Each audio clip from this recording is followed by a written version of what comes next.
You've probably noticed that I've been making videos that slowly prepare you to building protocols. Each of the previous guides reveal important information that you should definitely include in your team building, so please check out the video description and watch the content you've missed. Previously, I've noted how important is the power scaling of your companion, his weapon, and cards. I've highlighted the choice of cards that make your game easier, and today I will present two forms of combat that use additional buff or nerf your damage. We have two types of team building in Love in Deepspace. They are full Stella match and brute force teams. The first one is much more fun to play, but quite expensive because you must have the right cards colors that meet the requirements in different matches. The second type uses cards that you currently have in your inventory. It's expensive to create because you need to focus on many important stats, and it's also harder to play because it takes longer to break the protocol shield. So, the Stella match is a combat style in which you have to create a team using all color cards that the game suggests in order to destroy the protocol shield faster, but also receive an additional buff during the match. When you start the challenge, pay attention to the colors in the proto field Stellacrum, which are located in the upper left corner of the team page or above the card slots before preparing the team. The game may suggest you one or two colors and specify them up to a maximum of 6 cards. Fulfilling this first condition, which is called the perfect match, will give you the ability to destroy 4 stacks of protocol shield using only 2 resonance skills and receive a 100% of damage boost to weakened. But we also have a second condition called the attribute bonus, which provides a buff and depends on the amount of colors you have in your team.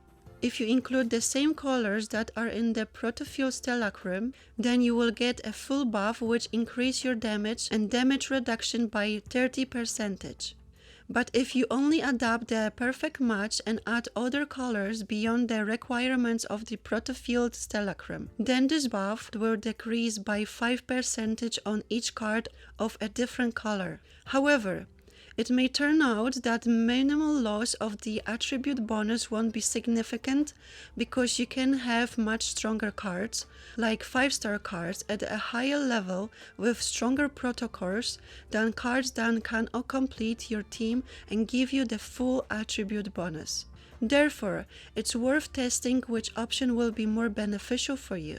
For regular shield breaking in a full Stella match, it's enough to include about 40% crit rate and damage boost to weakened at the minimum of 60% in a lower orbit level, up to about level 100, and at least 80% in a higher orbit level from about level 100. Be sure to consider the overall attack and power scaling of your companion and his cards. That will allow you to go through the match comfortably. Brute Force is a combat style that doesn't use card colors suggested in the Protofield Stellacrum, or it teams up in a complete Stella match. So you won't get an additional buff from the perfect match, and a single use of Resonance skill will only remove 1 stack of the protocol shield. But you can still get a buff from the attribute bonus if you use several card colors from the Protofield Stellacrum. Every single card will give you a 5% buff. Brute Force is harder to play because you don't use buffs, so you're nerfing your damage. That's why it requires a lot of sacrifice, because breaking the shield takes a half as long as in a full Stella match. So you must include correct stats like crit rate, overall attack, and power scaling of your companion and cards. Brute Force can be a simply cheaper option when you don't have access to the required cards in a given match. It's worth remembering that the higher level and rank of your cards, the better the basic stats are, so building teams will be easier.